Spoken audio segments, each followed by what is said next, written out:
Assalamualaikum warahmatullahi wabarakatuh. Saya Hikmatul Mauiza dengan NIM 9414230084. Langsung saja saya akan membahas tentang saham syariah, obligasi syariah, dan reksadana syariah. Langsung ke yang pertama, yaitu saham syariah. 1. PT Merdeka Copper Gold Tbk atau MDKA. Bidang usahanya pertambangan emas, perak, tembaga, nikel, dan mineral lainnya. Tahun berdiri dan IPO didirikan pada 5 September 2012 dengan nama PT Merdeka Serasi Jaya, berganti nama menjadi PT Merdeka Copper Gold pada 2014 dan mencatatkan sahamnya di Bursa Efek Indonesia BEI pada 19 Juni 2015 dengan kode saham MDKA. Kinerja keuangannya hingga kuartal 3 2024, MDKA mencatatkan pendapatan sebesar US 1,66 miliar, tumbuh 42,5% secara tahunan dibanding periode yang sama tahun sebelumnya sebesar US 1,17 miliar. Pergerakan sahamnya sejak IPO pada 2015, saham MDKA mengalami pertumbuhan signifikan, mencerminkan kinerja perusahaan yang positif di sektor pertambangan. 2. PT AC Hardware Indonesia Tbk atau Axis. Bidang usahanya retail perlengkapan rumah dan produk gaya hidup. Tahun berdiri dan IPO didirikan pada 3 Februari 1995 dan mencatatkan sahamnya di BEI pada 6 November 2007 dengan harga penawaran sebesar 820 per saham. Kinerja keuangannya pada kuartal 2024, Akses mencatatkan penjualan bersih sebesar 4,1 triliun, naik 14% dibandingkan periode sebelumnya. Laba kotor juga naik 14% menjadi 2 triliun.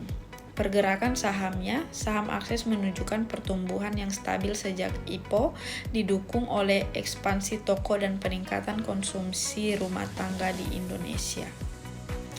3. PT Kharoen Pokpen Indonesia Tbk atau CPIN.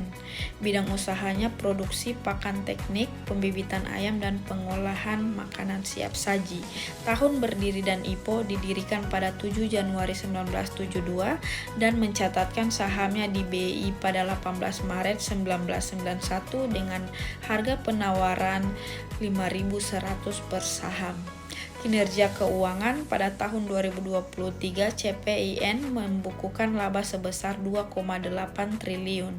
Pergerakan sahamnya, saham CPIN mencapai harga tertinggi sepanjang masa sebesar 8.826 per saham pada 15 Januari 2019, naik 138% dari level terendahnya dalam 5 tahun terakhir, yaitu 3.710 per saham pada 10 Juli 2018. Selanjutnya yang kedua yaitu obligasi syariah. 1. Sukuk ijarah berkelanjutan. 2. PT Sarana Multi Infrastruktur atau SMI tahap 4 tahun 2025. Penerbit PT Sarana Multi Infrastruktur atau Persero. Nilai emisi total sebesar 619,35 miliar terdiri dari 2 seri. Seri A 63,55 miliar, seri B 60,10 miliar. Tenornya, tenor A jatuh tempo pada 15 Juli 2024, tenor B jatuh tempo pada 5 Juli 2027. Imbal hasil tidak disebutkan secara spesifik untuk sukuk, namun untuk obligasi terkait, kupon berkisar antar 6,75% hingga 7%. Akadnya ijarah atau sewa. Tujuan pembiayaan, dana digunakan untuk penyaluran pembiayaan syariah melalui unit usaha syariah PT SMI mendukung proyek-proyek infrastruktur nasional. 2. Sukuk Wakala Global Indonesia atau Global Sovereign Sukuk 2024. Penerbit Pemerintah Indonesia. Nilai emisi total US 2,75 miliar terbagi dalam 3 tenor. Tenor 5,5 tahun US 1,1 miliar. Tenor 10 tahun US 900 juta. Tenor 30 tahun US 750 juta. Imbal hasil 5,5 tahun sama dengan 5,00%, 10 tahun sama dengan 5,25%, 30 tahun sama dengan 5,65%. Akadnya wakalah atau perwakilan. Tujuan pembiayaan membiayai anggaran pendapatan dan belanja negara atau APBN tahun 2025 dengan penekanan pada proyek-proyek berkelanjutan. 3. Sukuk Korporasi PT Jasa Marga atau Persero Tbk Syariah 3. Penerbit PT Jasa Marga Persero Tbk, nilai emisi 2 triliun, tenor 5 tahun, imbal hasil sekitar 7,75% per tahun, akad ijarah, tujuan pembiayaan, pengembangan dan pemeliharaan jalan tol. Selanjutnya yang ketiga yaitu reksadana syariah. 1. Mandiri Investa Syariah Berimbang atau MISB. Manajer investasinya PT Mandiri Manajemen Investasi. Tanggal peluncuran 4 November 2004. Dana kelolaan dan NAP. Total dana kelolaan AUM sekitar 36,66 miliar per Maret 2025. Nilai aktiva bersih atau NAP per unit 3.707,19.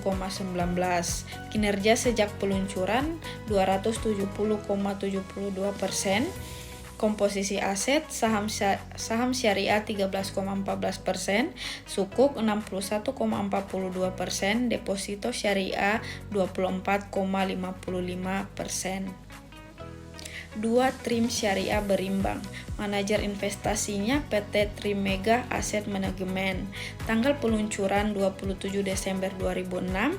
Dana kelolaan dan NAP. Total dana kelolaan AUM sekitar 29,5 miliar per Desember 2024. Nilai aktiva bersihnya atau NAP per unit 2.867,9.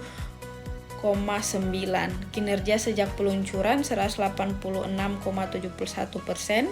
Komposisi aset saham syariah 71,28%, obligasi syariah atau sukuk 9,53%, instrumen pasar uang syariah 19,19%. 3. Manulife Syariah Sektoral Amanah atau MSSA. Manajer investasinya PT Manulife Asset Management Indonesia atau MAMI. Tanggal peluncuran 21 Januari 2009. Dana kelolaan dan NAP. Total dana kelolaan AUM 145,7 miliar per Maret 2025. Nilai aktiva bersih NAP per unit 2.793,9 per 18 Maret 2025. Kinerja saat peluncuran 179,31%. Komposisi aset efek syariah bersifat ekuitas 88,7%. Pasar uang syariah 11,93%. Baiklah, mungkin itu saja yang dapat saya sampaikan. Lebih dan kurangnya mohon dimaafkan. Wassalamualaikum warahmatullahi wabarakatuh.